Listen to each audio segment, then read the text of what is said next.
वीर बड़ा या कृष्ण? ये हमें 4-5 लाइनों में इसका उत्तर दीजिएगा, फिर हम इनसे सवाल करेंगे। और तथ्य प्रमाणों के साथ बात करना। जो कृष्ण जी हैं वो विष्णु जी के अवतार हैं, जो कि त्रिलोकीनाथ हैं। 3 लोक तक ही वो सीमित है। जो कबीर जी हैं वो असंख्य ब्रह्मांड के मालिक हैं। उनके अंतर्गत सर्व ब्रह्मांड एवं ये तीनों लोक भी आते हैं। सबसे पहला तथ्य हमारा ये है, जिसका प्रमाण वेदों के अंदर भी मिलता है कि वह परमात्मा, गीता जी 15 अध्याय श्लोक नंबर 17 के अंदर मिलता है, 16 के अंदर मिलता है कि वह परमात्मा इन सभी लोकों के अंदर प्रवेश करके सबका धारण और पोषण करता है। जो कृष्ण जी हैं वो हमारे कर्म दंडों का नाश नहीं कर सकते। जैसे कि आम जन श्रद्धालु जितने भी हैं, वो ये सब जितने भी गुरु हैं वो सब ये बात कहते हैं कि भाई किस्मत का तो भोग भोगना ही पड़ेगा। तो लेकिन वेदों के अंदर हमें ये महिमा सुनने को मिलती है कि वो परमात्मा रोगी किसी की मृत्यु भी हो जाए तो उसको भी 100 वर्ष की आयु प्रदान कर सकता है। लेकिन ये बातें कृष्ण जी के ऊपर सेट नहीं होती हैं। वो एक सीमित है, वो देव जरूर है, लेकिन वो 3 लोक के ही देवता हैं, प्रधान हैं। कबीर जी जो है पूर्ण परमात्मा है, वो हमारे सभी कर्म दंडों का नाश कर सकते हैं। 3 ताप का जो कष्ट है उसको भी श्री राम जी, श्री कृष्ण जी, विष्णु जी के जो अवतार है वो नहीं काट सकते, जो कि कबीर जी हमारे सर्व प्रकार के दुखों का नाश कर सकते हैं।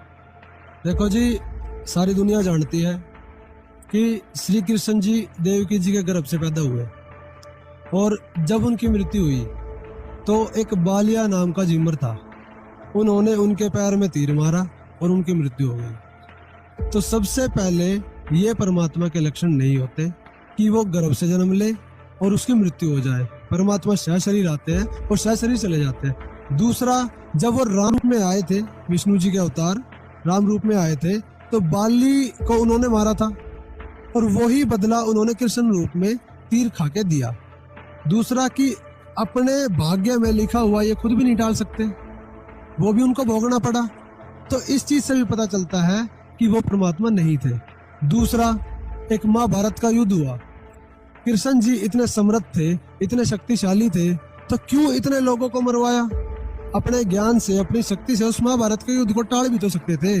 जैसे लोग कहते भैया तो धर्म युद्ध है, किस बात का धर्म युद्ध था मुझे ये बताया जाए। 2 भाइयों की, 2 परिवारों की जमीन पर लड़ाई हो रही थी। जमीन की लड़ाई को धर्म युद्ध बताकर लोग हमें भ्रमित करते हैं कि कृष्ण जी ने करवाना जरूरी था। जैसे कहते हैं कि अर्जुन ये कहता था और अर्जुन अगर भाग जाता तो वो कायर हो जाता, क्षत्रिय का धर्म नहीं है। ऐसे तो कृष्ण जी भी रण छोड़ के लाते हैं। अरे भाग जाता तो अच्छी बात थी, नहीं मरवाता लोगों को, आदमी शांति से रह तो लेते, इतने आदमी मरवा दिए। ये भी एक प्रमाण है कि कृष्ण जी समर्थ नहीं थे, वो होनी को नहीं टाल सकते।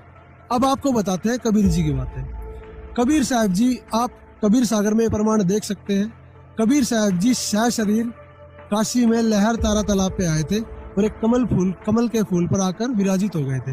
वहां से उनको एक निसंतान दंपति उठा के ले गए थे। फिर उन्होंने बचपन से ही 5 वर्ष की उम्र में ही लोगों को अपना ज्ञान सुनाना शुरू किया। वाणियों के माध्यम से, दोहों के माध्यम से, लोकोक्तियों के माध्यम से उन्होंने लोगों का कल्याण करना शुरू किया। और जब उन्होंने 120 वर्ष तक ये लीला की और उन्होंने ये भी प्रमाण दिया कि परमात्मा सह शरीर आते हैं और सह शरीर ही जाते हैं, तो कबीर साहब जी ने जैसे कि सह शरीर आए, वो कमल में फूल पर विराजित हो गए, ऐसे ही जब उन्होंने यहाँ से जाने की लीला की तो वो मगर से सह शरीर गए। और आज भी ये प्रमाण है कि जब वो यहाँ से गए थे तो उनका शरीर नहीं मिला था, वहाँ पे फूल मिले थे। और उस समय एक वहाँ के पंडित बताते थे कि इस समय एक बहुत बड़ी लड़ाई का एक योग बना हुआ है, जो वो अपने पोथी पत्र देख के बताते थे। भविष्यवाणियां भी उस समय पे बहुत हो रखी थी, लेकिन कबीर साहब ने अपने ज्ञान से उस युद्ध को भी रोका। नहीं तो उस समय पे इतना बड़ा घमासान होना था हिंदू और मुस्लिमों का कि महाभारत से भी ज्यादा लोग मरते। लेकिन कबीर साहब ने अपने ज्ञान से, अपनी शिक्षाओं से उस युद्ध को भी रोका और ये भी प्रमाण देके गए कि मैं परमात्मा हूँ, मैं कभी मरता नहीं हूँ, सह शरीर आता हूँ और सह शरीर जाता हूँ। इन सारे प्रमाणों से सिद्ध होता है कि कबीर जी ही परमात्मा है और कृष्ण जी सिर्फ देवता है, वो पूर्ण परमात्मा नहीं है।